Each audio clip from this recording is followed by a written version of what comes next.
Right, well, if you're paying attention this morning to Sarah's stories, you know what she's done is given me permission to preach a boring sermon for an hour because, God might use it. Anyway, so I hope you get comfortable with it. Well, as she also explained, this is part of our We Follow series.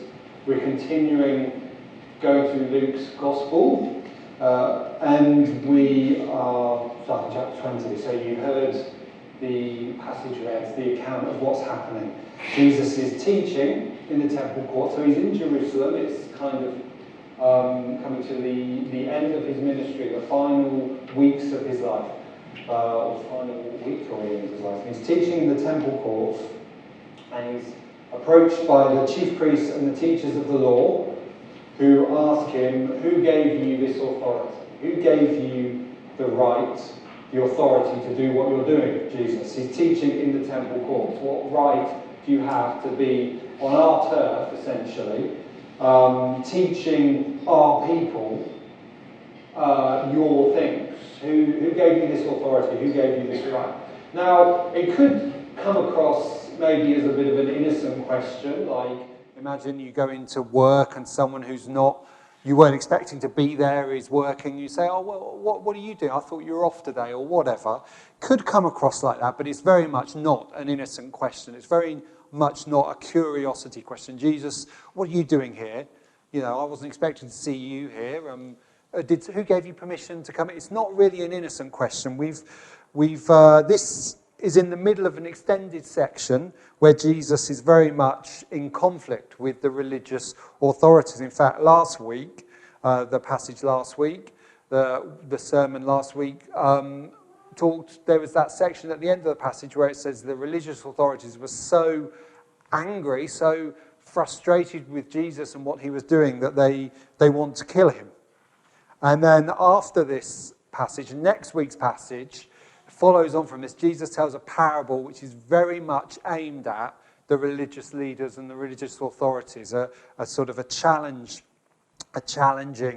parable. So this question is very much an accusation, or it's an attack. It's an aggressive question. It is along the lines of, who's giving you the right, Jesus, to do this? Who gives you the authority to do these things? It's, who do you think you are? This is the question. Who do you think you are? Now, I imagine most of you, like me, are not a huge fan of conflict or situations where you get into arguments or disagreements with people. And that's not an unhealthy way to be, because people who are very fond of conflict, people who create conflict, look for conflict, are not particularly healthy people to be around for an extended period of time. But the reality is, the only way to avoid situations of conflict in life is to do nothing, to say nothing, to hide away and not interact with people at all in any way. When I was 18, I went off to university, and because I was 18, of course, my life was all sorted out and I knew everything. And I'd been a Christian for about 2 years, so of course, I've been a Christian for about 2 years, so I had all the answers, and I, sorted my faith out, and I knew everything by then. And when I was at university, I joined the Christian Union, and I met lots of Christians from different traditions to mine, who'd been Christians for longer, a bit shorter, who had come from very different churches to mine. And it was a fantastic experience to meet all these Christians from lots of different traditions. And I was amazed to find people, I was talking to people who were from traditions that, in the couple of years I've been a Christian, I'd already learned who were the bad Christians, who were the good Christians, and which, denominations were bad and which were good. I'd learned all that. And I was amazed to talk to these people and find, hey, actually, they're saying some good things. We have some things in common. We agree on things. That was fascinating. But I was still young, as a lot of us were, and we were from different backgrounds, so we did have different opinions on things, different ways of being church and all kinds of things. And because we were young, we didn't always handle those very well or very maturely. And so there was conflict in that group of Christians in the Christian Union. And looking back, now I think, well, there probably was a lot of conflict. There didn't need to be conflict. and I played my part in kind of causing this conflict. But time and distance give you a bit of perspective, realize, make you think, yeah, maybe I didn't handle that very well, maybe I could have done it differently. And I read passages like this, and I do wonder if in the future the chief priests and the teachers of the law who got into this conflict with Jesus, as the years passed and they saw what happened, whether they got together and said, you know what, we probably handled that Jesus thing quite badly. We probably didn't handle that very well. We probably could have handled that better. I'm not sure whether they had that, but because the impression you get from reading the Gospels is that when there is a group, the teachers of the law, the chief priests, when they're together as a group, they're not especially reflective. They're not a group that's particularly big on thinking about what they've said and whether they've made mistakes and whether they actually was something in the criticism they were receiving. And if you look at the passage that's going on today, you see that's kind of, you get that impression. They say to Jesus, where does your authority come from? Who gives you the right? And Jesus says, well, I'll answer your question. I'll tell you where my authority comes from if you answer this question for me first. And the question, he says, John the Baptist, you know John the Baptist, right? He baptized people. He baptized people, a baptism of repentance, of a new life, of a new way of living. Where did this idea come from? Where did John get this idea? Why was he doing this? Was it from God, or was it just something he came up with by himself? And the chief priests and teachers of the law get into a huddle and have a little discussion, and then they say, we don't know. We can't answer this. But the thing is, they do know. If they were honest, they would say, we thought John was a charlatan. We thought John was crazier than you, to be honest, Jesus. That's the honest answer. But they don't give that answer because they think, well, the people like John. They agreed with John. They thought he was from God. So if we say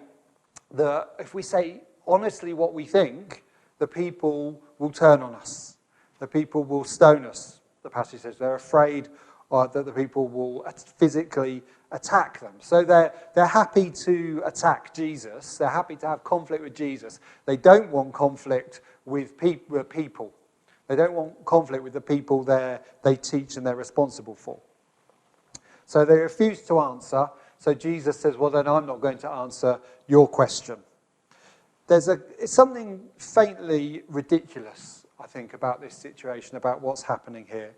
They challenge Jesus' authority. They say, well, Jesus, who gives you the right? Who gives you the right to teach, to come onto our turf and say these things, to teach our people? Who gives you the authority to do that? I'll tell you, it's kind of an unspoken criticism, because what they're really saying is, well, we haven't given you the authority to do this. We haven't given you permission to do this. We haven't given you the right to do this. And really, you need our permission. You need to have our authority to do what you're doing. They think they have the power and the authority, the right to determine who can teach, who can speak in the temple courts. But there's an irony here, because they question Jesus on where his authority comes from, but they won't answer his question because their authority is very fragile. They don't really have any authority themselves, because they know if we speak what we really think, the people will turn against us. And we don't want that. We're afraid of the people. Without the people tolerating us, we can't survive. That's their position. That's not a position of authority. It is not a position of authority to be asked a question and go into a huddle and then come away and say, we don't know, because you're afraid of saying what you really think. So by not answering Jesus' question, they actually demonstrate that they have no authority themselves. They have no authority themselves. And right in the middle of their sort of heartland, the temple courts, where they should be at their strongest, they demonstrate that they actually are weak that they have no power, they have no authority in terms of being able to speak freely in front of the people. Yet, even in this, they think they do have authority. They think they have the power. They are so convinced of their own rightness, their own truth, that they cannot see the sort of stupidity of the situation they're in. They can't even see that they are standing on very fragile ground. One of the people I knew while I was at university in the Christian Union with me, who I would say was a friend, was someone we didn't see eye to eye on everything.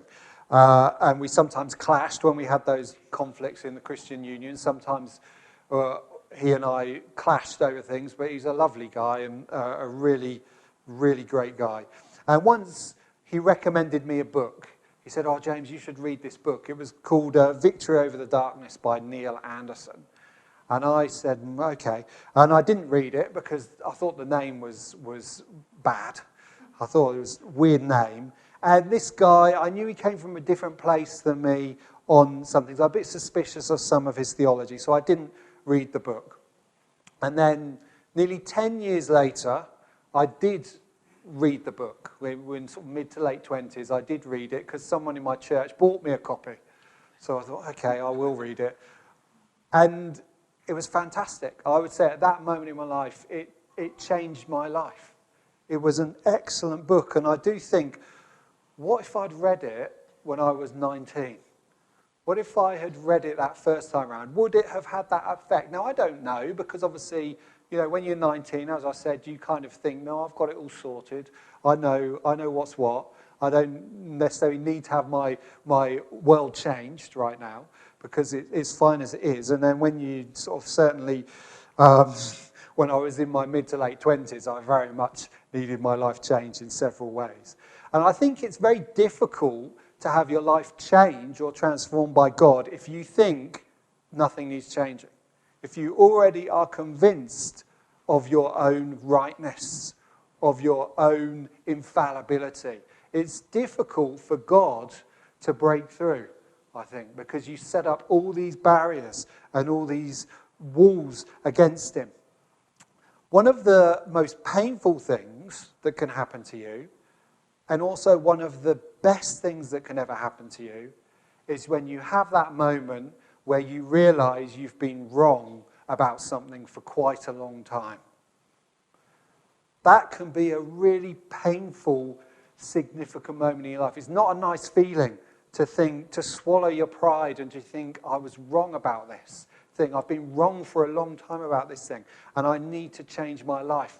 It's not nice. It's a very painful thing to do, but it is also one of the best things that can happen to you. Because there is a good reason why Jesus said, you shall know the truth, and the truth shall set you free. There's also a good reason why a guy called Richard Rohr said, before the truth sets you free, it tends to make you miserable. Because you have to go through this process of realizing you are wrong. And then once you realize you're wrong, you think, what am I going to do about this? What am I going to do about the fact that I'm wrong? Am I going to just carry on regardless because it's easier? Or am I going to go through that process of change? Am I going to go through that process of saying, you know what, I was wrong, I'm going to have to change some things about the way I live? Because once you go through that process once, you start to open the door to that thought that says, you know what, if I was wrong about that, maybe I've been wrong about other things. Maybe I will be wrong in the future. And I've met many people who think that taking the position of, this is what I think, but I might be wrong, is a position of weakness. That's absolutely not true, because taking that position makes it a lot easier for God to snatch bad things out of your grip if you're not holding on to them quite so tightly. if you're not making your sort of sense of self-worth dependent upon holding on to these bad things. If only the chief priests and the teachers of the law weren't so convinced of their own rightness, if only they had had that difficult, painful process of realizing that they were wrong, then maybe when John showed up, they might have listened. And they might have considered the possibility that they could learn something from him. And they might have done so. And they might have seen God. And then they may have listened to Jesus. And they might have been saved. But no, this passed them by because they were already right. They were already sure they were right. They already had what they needed.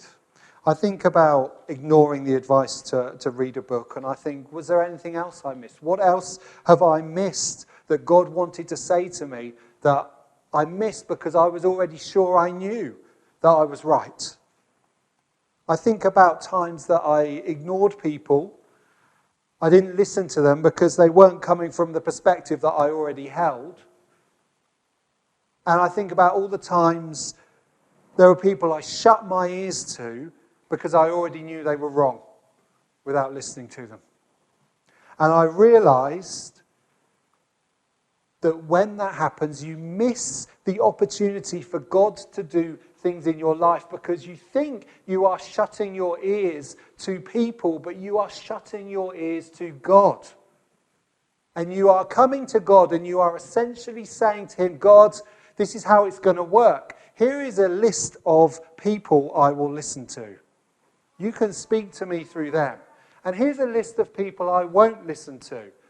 Don't even bother. I know you can create the world in 7 days, or I know you can, part the Red Sea, but you can't speak through these people. That's impossible for you, God. And we realize, hopefully, as I have done, that there may be times where I have shut my ears to what God is wanting to say to me because I have already known that I was right. And the question I want to sort of ask this morning is simple. It's really, what's more important to you? Is it the truth or is it being right? That's the question. Because they are not the same thing. They might sound like the same thing, but is it more important to you that you have the truth, or is it more important to you that you are right? They can look the same, but they are not the same. What is more important to you, being certain or being obedient to God? Being comfortable or growing? Because those are the choices we have to make. Because at the end of the day, it is Jesus who has the authority. It is Jesus who makes the rules, not us. And the place we need to be is sitting at his feet in the temple courts, listening, not standing across from him saying, well, who gave you the authority to mess up my life, Jesus? Who gave you the authority to tell me that I was wrong about something? And I suppose I need to constantly remind myself that you don't ever come to Jesus without first admitting that you've been wrong about how you were before. So why is it then we would think that from now on I'm always going to be right? Now on I'm always right. I need to remind myself of this and remind myself constantly that I should not be afraid of being wrong. I should be afraid of being so sure that I am right that I miss what God is doing. Let's just pray together for a moment.